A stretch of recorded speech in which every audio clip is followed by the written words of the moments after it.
there's a saying, rejection means redirection. So if you get rejected somewhere, it means that you do something else. Or if that merchant doesn't want to do it, that's okay, because I'll go to another one and do it. It's not for everybody. So you can't take things to heart.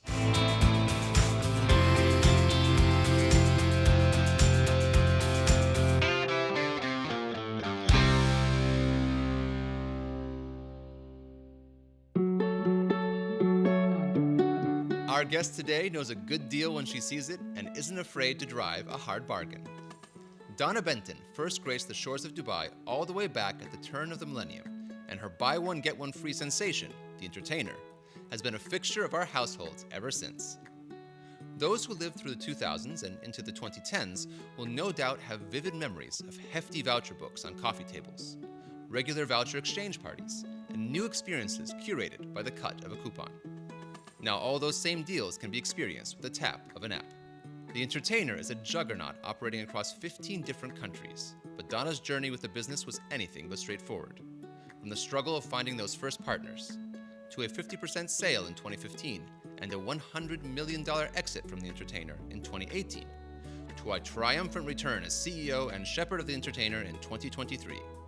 Donna is someone who's always looking to get the most out of any opportunity. Assalamu alaikum and welcome to Homegrown DXB, the show taking you inside the lives of the people changing yours right here in Dubai. I'm your host, Omar Butti. Donna, welcome to the show. Thank you, Omar. Lovely to be here. So great to have you, and I'm excited to talk to you all about, well, the Entertainer, obviously, but your whole journey here in Dubai in the 24 years, 24 hopefully wonderful years. 24 good years. Absolutely. 24 more, hopefully, and beyond. But I wanted to take us back to 2000, right? When you first arrived in the UAE. And I believe you arrived at the time with the intention of staying for a very brief period. You wanted to save money. Can you sort of take us back into what your intention was, where your mind was at that time, why you came to Dubai in the first place? Sure. Firstly, I got offered a job in Dubai. My auntie and uncle actually lived here at the time, and some of my cousins. So I thought, the only place I'd ever been was Bali. Being Australian, I'm from Melbourne. Well, I'd only ever really been to Bali. So I thought, why don't I go to Dubai for a year, save some money, put a deposit on an apartment and, come back and live, the Australian dream. So I arrived to Dubai. The job didn't work out, fortunately. And why didn't it work out? It just did not work out. Sure, that happens. It wasn't what I thought it was going to be, and I left a great job in Australia for it, and it's a long story. That's a whole nother episode. But I basically then thought of the Entertainer, and I'd always wanted my own business, and I literally came to the country with $3,000. I didn't really have the money to open a business. So I then went and sourced investors, being in the shape of my friends, because I didn't even know what a private equity company was at that point. And how amenable were your friends when you went to them saying, hey, I've got this great idea. Do you want to invest? Yeah, not very at the beginning. Not very. So I was coming for a year. And then, hence my 24 years now still here. But I went to my friends, and it was my uncle. My uncle said to me, you won't sell any more than 300 books, which, gave me a bit more of a challenge. This is the uncle who lived here, right? Correct. And he was not convinced. He was not convinced at all. The problem is it was an idea. And that's the hardest thing about starting a business. It's an idea, and you don't really have anything to show. So people really need to believe in you rather than the product initially. So I went to a few friends, family, and in the end, it was my first friend that I met in Dubai, where she invested in my company. Okay. And I'm still very good friends with her today. Oh, good. Well, that was my next question. Yeah. Exactly. That's fantastic. So where did that first idea come from, right? Because, again, correct me if I'm wrong, I believe that you had a somewhat humble sort of upbringing, back in Australia. Certainly compared to obviously how you are today and the success you've had. Was it something that you've been thinking about for a long time? Because you talk about always wanting to have your own company, right? Like, what was the dream when you're like, I want to have my own company? Was it the entertainer? Was that something that struck you while you were here? How did that come about? To be honest, I knew I wanted my own company, but I actually didn't know what. No idea? I had no idea what. I really didn't. I knew I was good with people and I'm good with figures. So I didn't really know what at that point.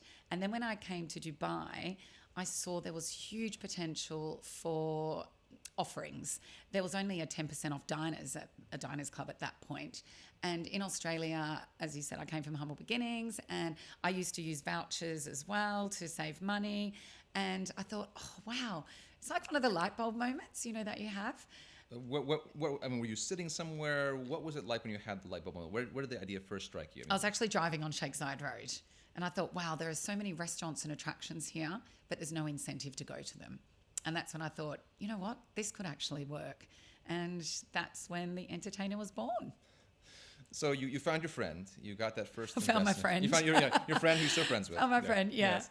And then what was the next step? How did you just start knocking on doors? How did you start getting the companies, the businesses, the restaurants on board with this idea when it wasn't something that was here before? Well, firstly, I didn't even have a computer, so I had to go in the internet cafe, which I don't think even exists now, an internet cafe and do a bit of a feasibility. I'm old enough to remember that. You are? Yeah. Okay, great. And we had fax machines then as well. So I went to the internet cafe and did a feasibility, which was totally blown out of the works. It was too high.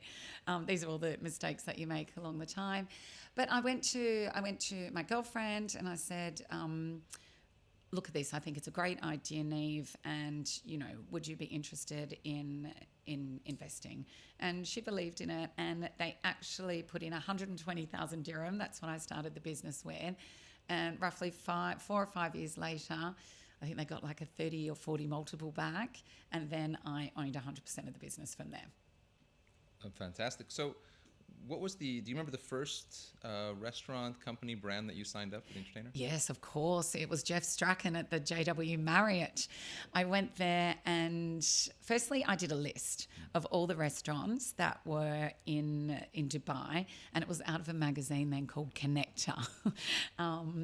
So I did that. One of the hardest parts was getting through the PAs and things to get to either the general manager, marketing director or F&B director.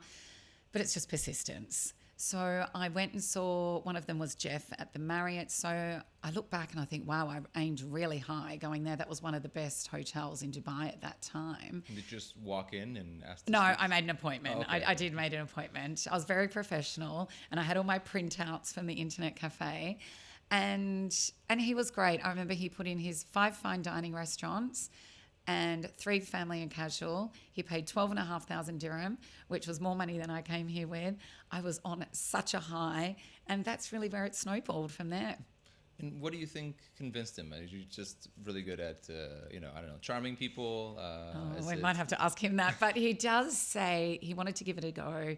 He liked my energy and he believed in what we were doing. And I say to people, you can like the person and they have energy, but the key is you also have to deliver. So after the year, you have to deliver, which I believe I did. And he's great, and I'm still friends with him today. We'll hear more from Donna Benton after this break. Stay with us.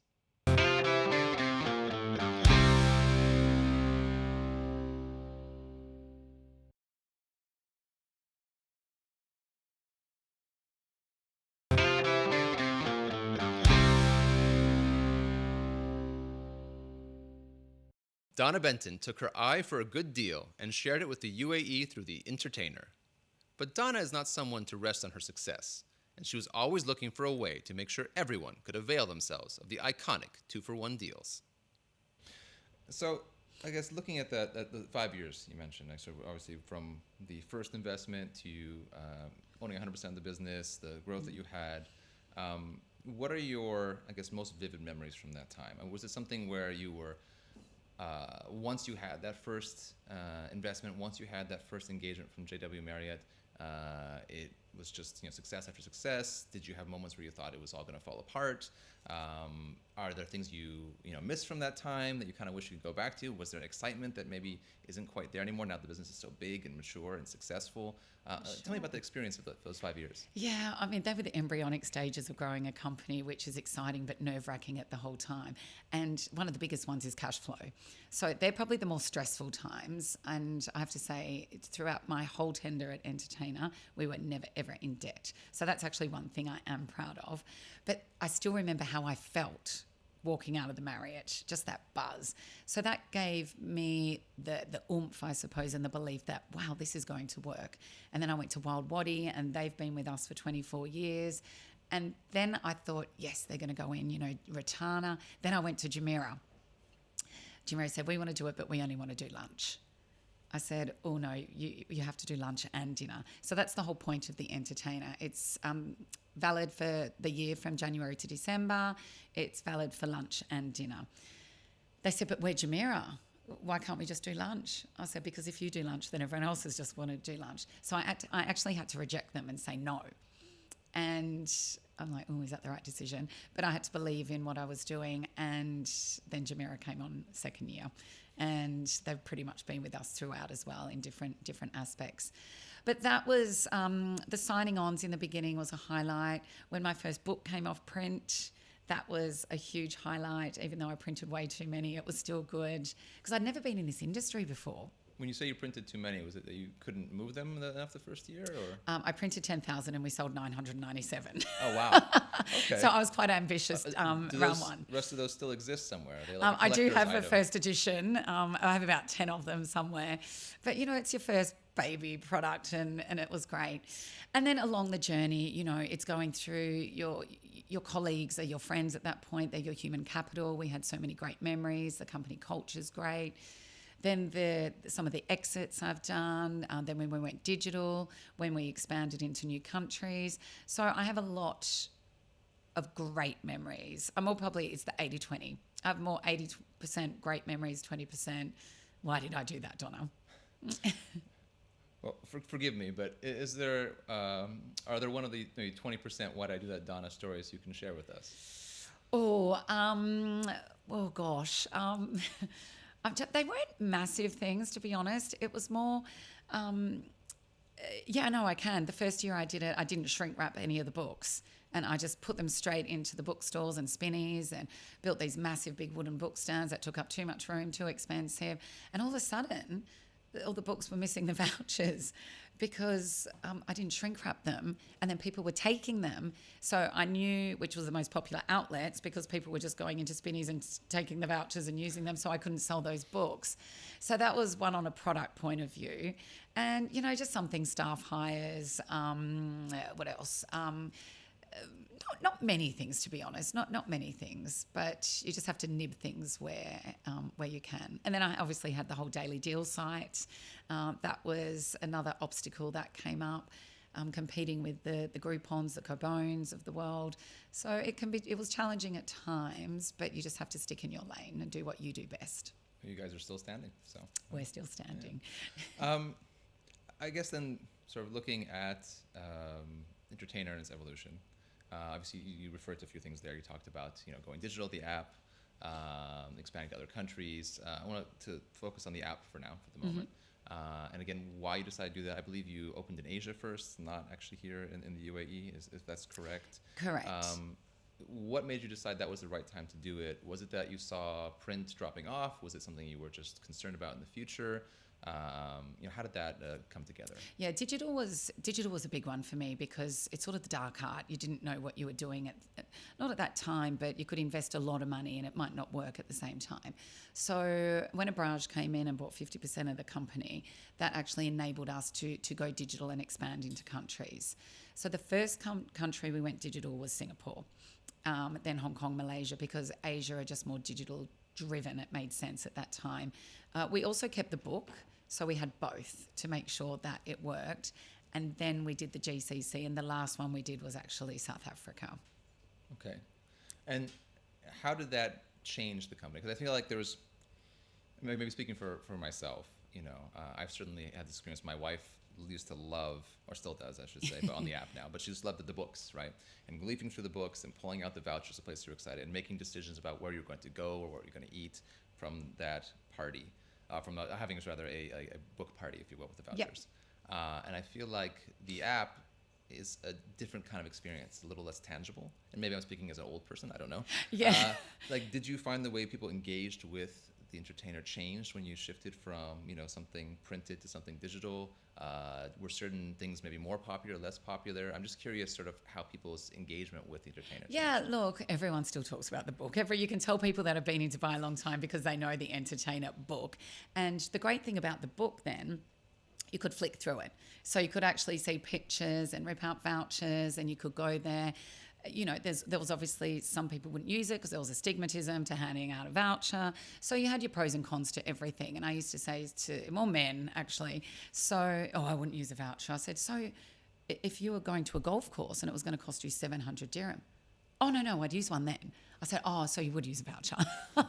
They said, well, for that we would. So different zones. With the app now, everyone's always got their phone. Some people used to forget the book. They used to forget their vouchers. So there was pros and cons to the book. Obviously, it was heavy to take out. People, you put it under the prams. And we as a company couldn't really tell how many redemptions. We would have to sort of guesstimate how many books we sold to vouchers. So now with the app, it's keeping with the times. It's a digital world now. But now I can actually probably look at your profile, Omar, and tell you where you live, where you go, if you've got children, what you use, how much money you've saved, and we keep all that data to ourselves. By the way, we don't give that to any third party.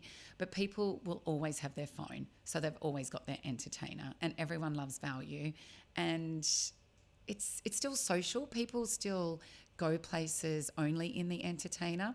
I understand what you were saying about the book where you could actually get a group of girlfriends or friends and you could swap and do things, but when we got the app, we can ping.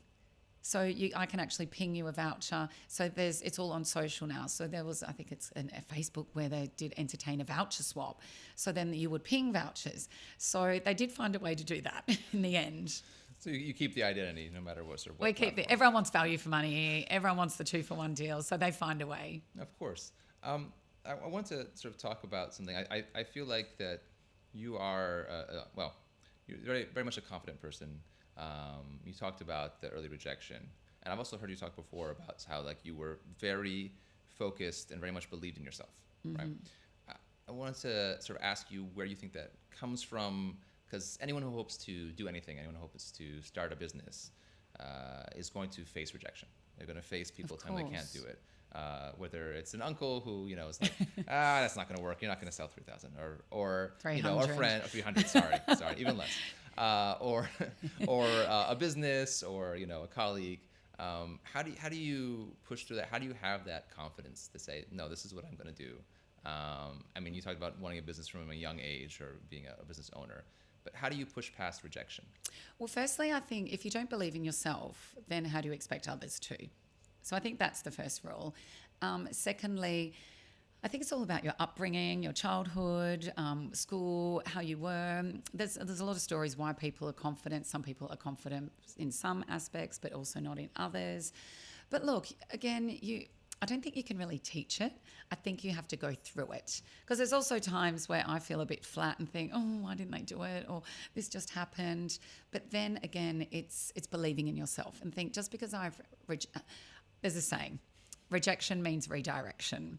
So if you get rejected somewhere, it means that you do something else. Or if that merchant doesn't want to do it, that's okay, because I'll go to another one and do it. It's not for everybody.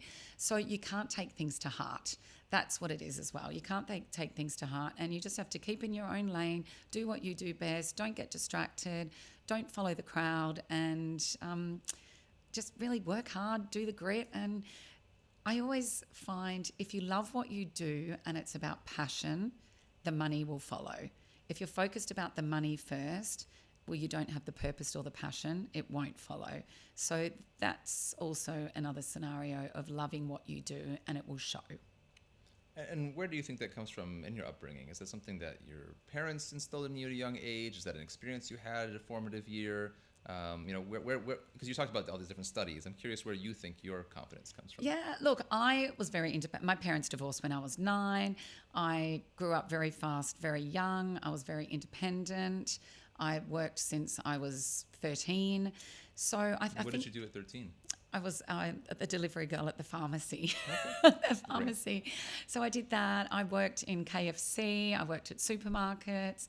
I was a netball umpire. So it was anything really to earn money. It was not the value of money, but it was the work ethic. So I was very much encouraged to work. I sort of had to in a way. And I think that's where it really comes from. And, again, people put you down, they do things. There's always going to be people that do that. And, you just have to, I know you sort of have to get over that and you have to move on because the world's a big place out there and you just have to believe in yourself, really. We'll get more from Donna's journey in just a few minutes. Don't go anywhere.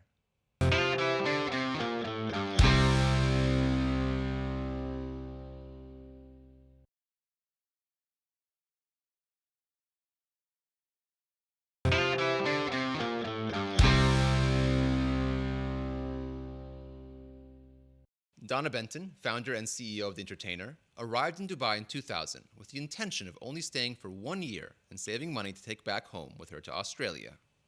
Then The Entertainer took off, and she never left. And as a parent now yourself, with 2 kids, I believe. 2 kids. Yes. I assume their situation, obviously the standard of living is very different perhaps than how you were growing up. Is it something that you worry about? Speaking for myself again, I sometimes look at my children and I worry that, not that they're coddled or spoiled necessarily, but that, every generation, and we're very lucky and fortunate for this to be the case. I feel like I had it a little bit easier than my parents had it. My kids have a little bit easier than, I had it. And you wonder if that will make them less equipped to deal with adversity. Is that something you ever worry about? Is that something you think about in terms of how you deal with your children, for them to have the same kind of drive that you have? Yeah, no, of course. Look, the kids these days, it's a different era these days. Even when us growing up, we didn't have digital, we didn't have iPads, we didn't have phones, there was no social. So they definitely live in, I wouldn't say a better world, but they generally don't go without. But I'm very strict with my kids. I love them to bits, but I teach them work ethic, respect, manners. They go to a water park once a year. They have to know the value of money. And they're really good, actually. They do. And just because you're financial doesn't mean that children suffer in other ways. So I got divorced 7 years ago. So I'm a single parent. So they've struggled in different ways than other kids, but they're good. So I do keep them grounded. My daughter earns pocket money; she has to work for it, and they always ask me if they want Deliveroo or something from the mall. They will always ring me and say, "Is it okay if I get this?" Because they know that I wouldn't accept. When it becomes an expectation, then it goes. Well, I guess speaking of expectations. I actually heard something that you said, which I thought was really interesting, talking about the exits or the sales and acquisitions of the company, both by Abraj and then obviously in 2018 more recently, where you said something to the effect of, if you're going to sell your company, either sell it 100% or not at all.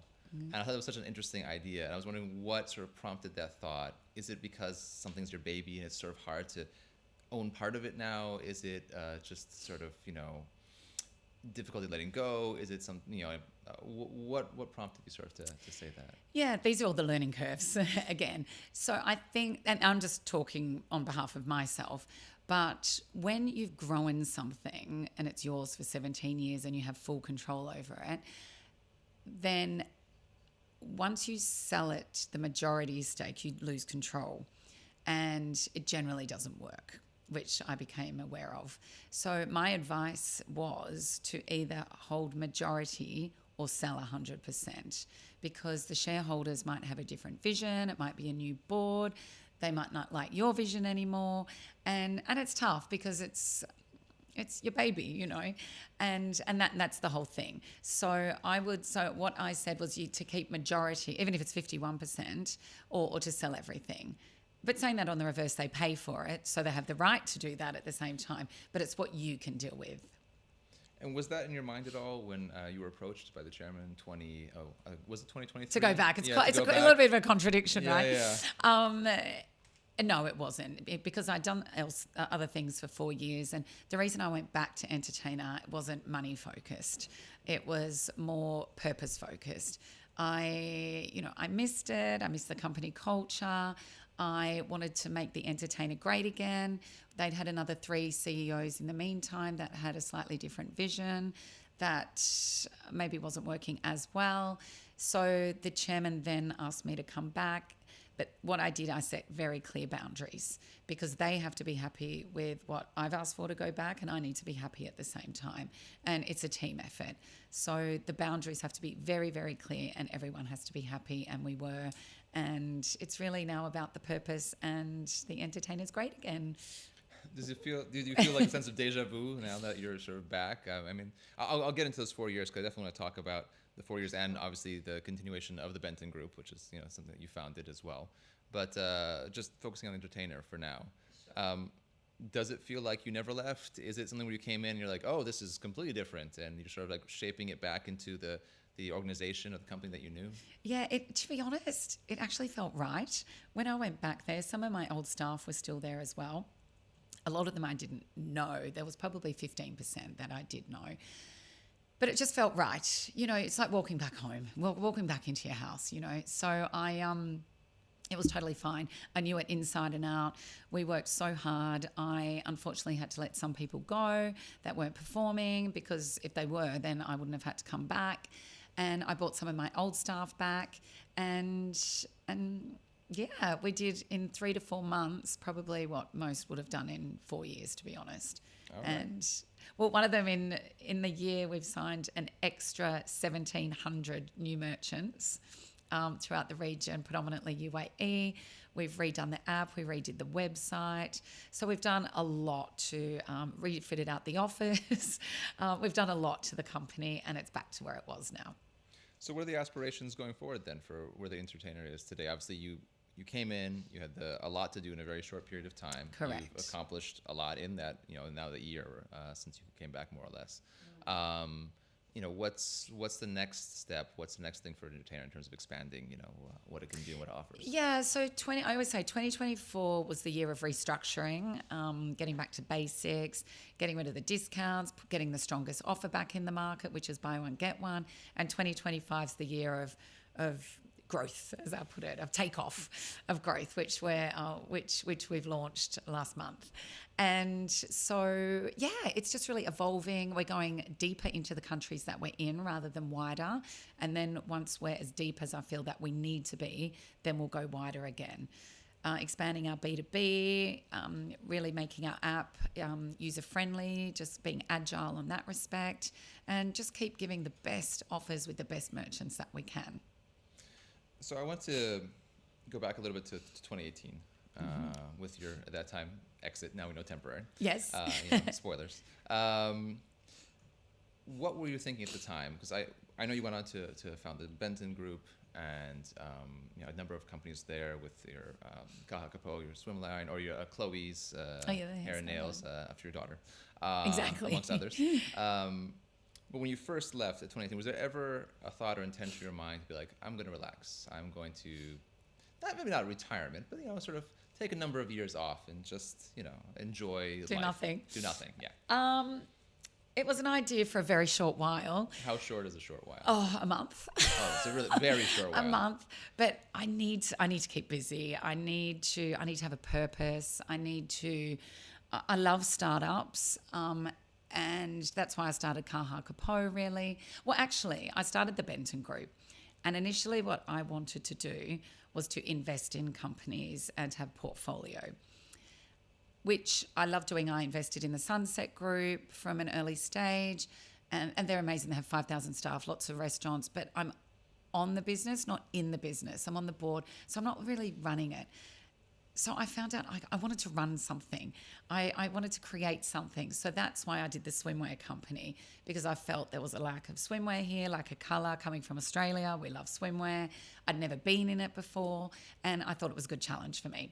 And literally I did it. Launched that during COVID. So that was a bit tough. How did that go? It was online trying on, online sampling. I launched Entertainer in September 11 and I launched Kaha Kapo in COVID. So I seem to start these companies in downturns. Well, at least they work out all right for you, I guess. Well, yeah, touch wood, Touch wood. as we say. So I love Kaha Kapo, love the team. You know, we've got retail in, MOE, JBR, etc. online.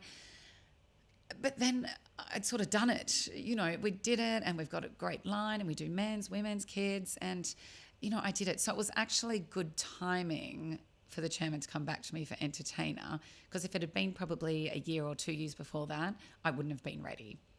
You don't find it difficult to balance sort of, obviously you have Entertainer, which is in itself very much a full-time thing. But then you also have the Benton Group. You have all these, whether it's, Sunshine Group.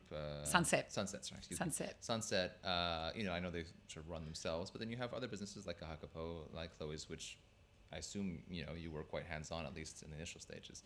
How do you balance that with, sort of the time that you need to dedicate to the Entertainer? Yeah, I think it's structure. I'm quite a structured person.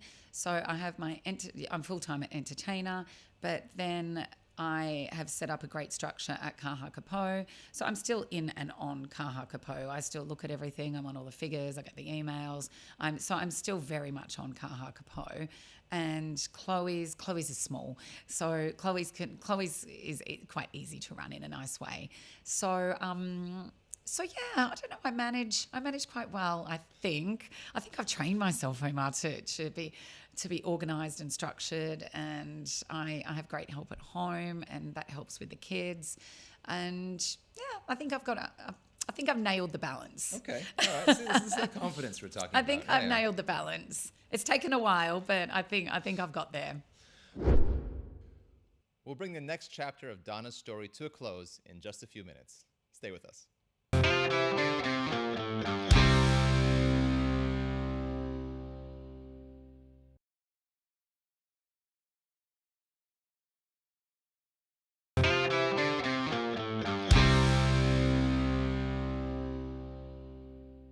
After a 5-year break from the Entertainer, Donna Benton returned to the business she built in 2023.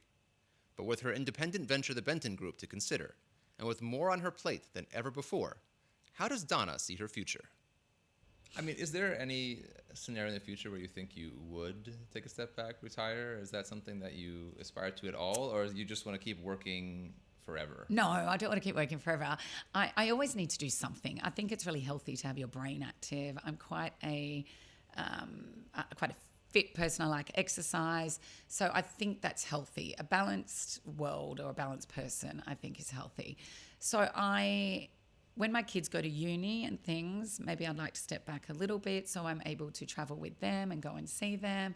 But I'd always have to try and do something, because I think you've got to get out of bed and have a purpose and just to do something. And that might not be a business. It might be charity work. It could be anything. But I think it's really healthy to be able to have a purpose and to get your mind ticking away and to do something.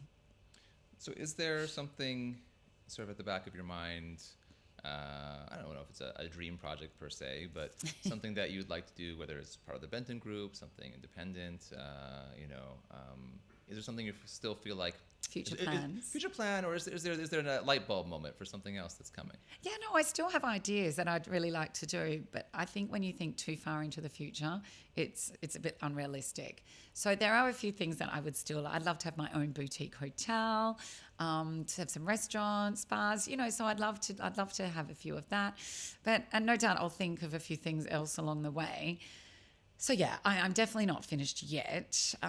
Entertainer, I'd love to IPO. That's something new for me as well. I'd love to be able to do that. So I like to keep challenging myself to try new things. With the Entertainer, because it's a very different landscape today from obviously 2000, 2001. Is this something where you think something like the Entertainer, that type of concept, if someone wanted to compete, not that they should attempt to, but if they wanted to, could you do that today? Is that something that would work? In this country or somewhere else? In this country. Look, I don't think so, to be honest. I think there's too many players already in the region, not even just this country. And a lot of them, when you have an established company already for so many years that works, it's very tough to come in to try. And also with all of our merchants, we sign exclusivity with them for the buy one, get one frees. So you could do a percentage-based driven program or something. But and this is not me being arrogant. This is it would be tough to do that. People have tried. Certainly, of course, and failed. Yeah, obviously. Just looking more broadly, I'd love to sort of get sort of an insight into maybe like your philosophies on negotiation, because I feel like it's quite clear just over your history that you're someone who has been very, very successful at negotiating and convincing people to whether invest or support. You started with an idea and you had to talk people into it. You went into the JW Marriott and convinced them this was a great idea, and it's borne out. It's something that's been true. What do you think is most important? If I'm somebody who wants to start a new business and I want to convince people, again, you talked about having that belief in yourself, but what else should you bring to the table when you're negotiating or when you're selling yourself? So for me, I can only talk about myself, and I've never done any courses or anything on this. I've never even went to university, to be honest. But you wouldn't recommend university? I recommend to be happy. Okay. Do what you enjoy, and I also say that to my children. I like them to go to university, but if they don't want to, well, I don't want to make them go to it. They have to go into the workforce though. So it's whatever makes you happy, because I also am a big believer you learn a lot on the job along the way as well. Maybe that's just because I did. Negotiation skills. Yes, believe in yourself. 2, you have to know your product. You have to know what you're talking about. That's the first thing. If you don't know what you're talking about, then they're not going to believe in you. It's also about your voice tone, how you position yourself, how you dress.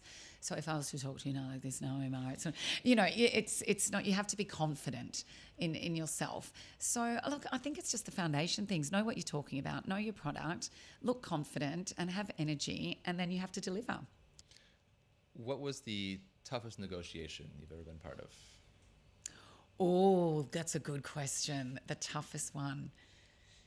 Oh, probably one of my exits, that would have to be. Those private equity guys are sharks out there. It would be the GFH deal and the Abrage deal. They were pretty tough, but you have to stand your ground and don't sell anything for $1 less than you think that it's valued at. Okay, good advice. What you have, I don't know if you have a stressful lifestyle, shall we say, although you certainly have a lot going on that could be stress-inducing, perhaps. How do you deal with that mentally? How do you keep yourself focused, happy, ready to meet the challenge of the day every day? For me, what's key is a good night's sleep.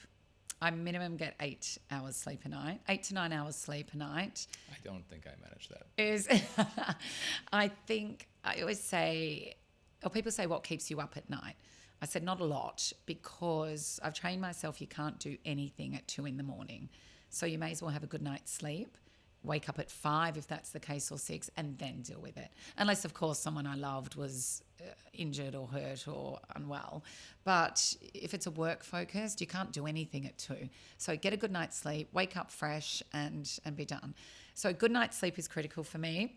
I like to exercise at least 5 mornings a week. I call that free therapy. So just a 5K run. And yeah, they're my 2 main things, exercise and sleep. And have you been doing them pretty much your entire career? I'm pretty much consistent, yeah. I've always done sport and I've always been a good sleeper. Okay, so that's it, the secret to success. That's my formula. There. That's the secret to success. There's the recipe. Fantastic. So again, 24 incredible years. Where do you see yourself? Where do you see the entertainer in another, let's say, 24? Oh, I don't know. Gosh, I don't think I'll be with the entertainer in 24 years. I hope it's still going and it's still as successful as it is today. But where I would like to see myself in 24 years is, Oh, that's a long time. 24 I years. don't know. I mean, how do you feel like the 24 years that have gone by has been a long time? Was it rushed by? You know, No, I think it has been a long time, but it's been a good time. Look, in 24 years, I would hope to have grandchildren by then, hopefully retired by then, traveling, still doing exercise and be energetic and fit and just enjoying life. That's what you want to do. So I would love to own a business with one of my children. Not sure they would like to with me, but I would love to do something like that. I'm very family orientated. So look, life's a journey, not a destination. So you just have to really do what you love doing and be happy. Absolutely. Well, Donna, thank you so much for being with us on the show. Really appreciate you being here. Wonderful conversation. Congrats, obviously, on your return to the Entertainer, the Benton Group, and many more successes and, retirement with purpose. Oh, exactly. Thank you so much for having me. It was great to be here.